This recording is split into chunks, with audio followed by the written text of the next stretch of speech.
ఈ రోజుల్లో బహుశా నీ జీవితంలో కూడా గర్వం ఉందా? అహంభావంతో వీగిపోతున్నావా? నీవెదుర్కొంటున్న అనేకమైన ప్రతికూల వాతావరణాలకి బహుశా నీ గర్వమే కారణమే. ఒకసారి ఆలోచించే. ఇంటిలో గర్వించేవాళ్ళు, సంఘాల్లో గర్వించేవాళ్ళు, సమాజంలో గర్వించేవాళ్ళు. తమకున్న కులాన్ని బట్టి, తమకున్న మతాన్ని బట్టి, తమకున్న స్థాయిని బట్టి, తమకున్న పూర్వ ఆస్తులను బట్టి, తమకున్న చదువును బట్టి, తమకున్న ఉద్యోగాలను బట్టి, తమకున్న బంధు బలగాన్ని బట్టి, తమకున్న స్టేటస్ని బట్టి గర్వించేవాళ్ళు ప్రపంచంలో చాలా మంది ఉన్నారు. బైబిల్ సెలవిస్తుంది, జాగ్రత్త వినండి. ఓ గర్విష్ఠుడా, నువ్వు దేవునికి విరోధం అయిపోయావు. అసలు మనిషికి దేవునికి వ్యాధ్యం ఎందుకు వచ్చిందో తెలుసా? దేవుడు అన్నాడు, come let us reason together. రండి, మన వ్యాధ్యాన్ని పరిష్కరించుకుందాం రండి. ఏంటి వ్యాధ్యం? అసలు దేవునికి మనిషికి అసలు గొడవ ఏంటి? అసలు కారణం ఏంటంటే, దేవుడు అంటున్నాడట, నువ్వు పాపివి కదా, ఒప్పుకొని నేను క్షమిస్తానంటే, మనిషి అన్నాడట, నేను ఎక్కడ పాపం చేశాను?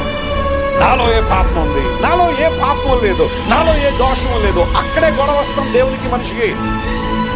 బైబిల్ సెలవిస్తా ఉంది, acknowledge your sin, acknowledge your sinful life, confess your sin at the feet of God and be humble. దేవుని సన్నిధిలో నిన్ను తగ్గించుకోగలిగితే, దీనుడిగా మార్చబడగలిగితే, దీనులకు దేవుడు తన కృపనిస్తాడని బైబిల్లో ఉంది. గట్టిగా చప్పట్లు కొట్టి దేవుని మహిమపరచును. హల్లెలూయా.